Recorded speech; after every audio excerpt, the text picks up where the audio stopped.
गुजरात विकास का मॉडल, लेकिन हकीकत देखनी है तो आइए माकवा गांव, जहां सड़कें टूटी है, गटर उफन रहा है, बच्चे स्कूल नहीं जा पा रहे, आंगनवाड़ी पर ताले लगे हैं।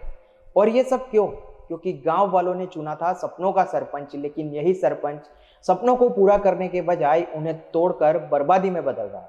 हमारे प्रोग्राम सपनों का सरपंच में आज हम यही सच सामने ला रहे हैं कि अगर सरपंच सही हो तो गांव बदल जाता है, और अगर सरपंच माकवा जैसा हो तो गांव नरक बन जाता है।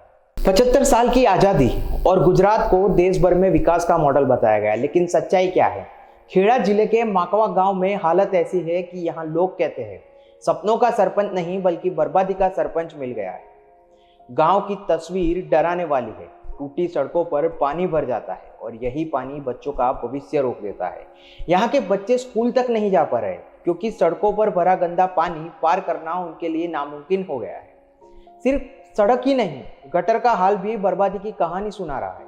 पिछले 15 साल से गटर के ढक्कन तक नहीं बदले गए। ગટરના ઢાંકણા અમને મળ્યા નથી 15 વર્ષથી નાખતા નહીં કોઈ બરાબર નાના નાના છોકરા હતા મચ્છરની બીમારી ચાલે હતા ડેન્ગ્યુ ચાલે અને આ બધા બીમાર ગટરો ભરાઈ જાય છે વારા ઘડીએ। गंदगी और मच्छर ने गांव की जिंदगी को जहरीला बना दिया है। गांव की महिलाओं का साफ आरोप है कि सरपंच वोट मांगने आता है लेकिन काम करने नहीं। આ ગટર તો જો આવી રીતે આપેલી છે પણ અમારું જે ફળિયું છે હરિજનવાસનું એમાં ક્યાંય ઢંકણ આપેલા નહીં બરાબર। અને આ ફળિયું ક્યારે યાદ આવે કે જ્યારે વોટિંગ લેવાની હોય તો આ ફળિયુંનો ઢાળ ચડાય, બાકી આ ફળિયાનો ઢાળ ચડાતો નહીં। બીજું તો મારો છોકરો છે ને હેન્ડીકેપ છે, એને મારે સ્કૂલ કેવી રીતે લઈ જવા, અહીંથી વ્હીલચેર જ નહીં નીકળતું। આ વ્હીલચેર જોવા દો એમના બાજુના જે છે ત્યાં પંચાયતનું છે એ બાજુના રોડ સરસ થઈ જાય, પણ આ બાજુના રોડ અમારા ત્યાંના રોડ કરતા જ થઈ ગયો। ખબર નહીં અમારા કાસ્ટમાં કઈ પ્રોબ્લેમ છે કે આ ઢાળમાં કઈ પ્રોબ્લેમ છે ખબર નહીં પડતી।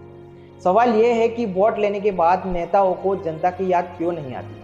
बुजुर्ग कहते हैं कि सड़क सिर्फ तब बनती है जब कोई बड़ा नेता दौरे पर आता है। पूर्व नायब मुख्यमंत्री नितिन पटेल आए थे तो आनन फानन में सड़क बना दी गई थी, लेकिन उसके बाद सड़क टूटी तो टूटी ही रह गई। क्या विकास सिर्फ नेताओं के लिए? माकवा गाम सुधीनो रस्तो આજે લગભગ મારે ખ્યાલ મુજબ 5 વર્ષ થવાયા છે।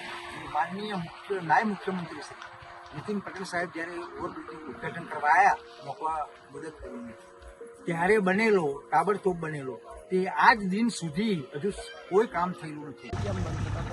આંગણવાડી બંધ નહીં, અમે શું કર્યું છે બેન, આ બેન રિટાયર થઈ ગયા છે એટલે ખોલે છે, પણ એક બેન ને 2 આંગણવાડી ખોલવાની અને આજે પંચાયતમાં આજે તિરંગાની મીટિંગ છે એટલે એવું છે। और अब सुनिए सबसे शर्मनाक हालात। गांव की 2 आंगनवाड़ी है, लेकिन दोनों संभाल रही है सिर्फ एक आशा वर्कर। नतीजा ये है कि कभी एक आंगनवाड़ी बंद रहती है तो कभी दूसरी, यानी छोटे बच्चों की पढ़ाई और पोषण दोनों पर ताला लग चुका है। ये है गुजरात का गांव, वो गुजरात जिसने देश को प्रधानमंत्री और गृह मंत्री दिए, लेकिन उन्हीं के राज्य में गांव वाले सड़क, पानी, गटर और शिक्षा जैसी बुनियादी जरूरियतों के लिए तरस रहे हैं। तो सवाल उठता है, क्या मुख्यमंत्री को इस गांव की खबर नहीं? क्या जिला विकास अधिकारी सो रहे हैं? क्या पंचायत तंत्र सिर्फ लूट और कमीशन का अड्डा बन चुका है? गांव वाले अब साफ कह रहे हैं, हमें वादे नहीं हक चाहिए। પીવાનું પાણીની તકલીફ પડે છે બધી રીતે, પછી જે જાતિનો દાખલા જોઈએ અનુસૂચિત જાતિ કોઈ પણ લાભ મળતો નથી, બધા લાભ એ જ લે છે સરકારના, કોઈ પછાત વસ્તુ નથી। आश्वासन की गोली नहीं, असली इलाज चाहिए।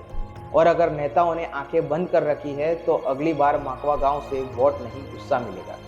याद रखिए, सपनों का सरपंच अगर माकवा गांव जैसा निकला तो गांव का सपना नहीं पूरा गांव बर्बाद हो जाएगा। माकवा गांव की बदहाली सिर्फ सरपंच की नाकामी नहीं है, ये पूरे सिस्टम पर धब्बा है। प्रधानमंत्री और गृह मंत्री देने वाला राज्य और उसी राज्य के गांव में लोग सड़क, पानी, गटर और शिक्षा जैसी बुनियादी जरूरतों के लिए तरस रहे हैं। हमारा प्रोग्राम सपनों का सरपंच इसी सच्चाई को सामने लाता है कि जनता किसे चुनती है और इससे उनकी जिंदगी बनती है या बिगड़ती है। और अगर नेताओं ने आंखें बंद कर रखी है तो अगली बार वोट नहीं गुस्सा मिलेगा।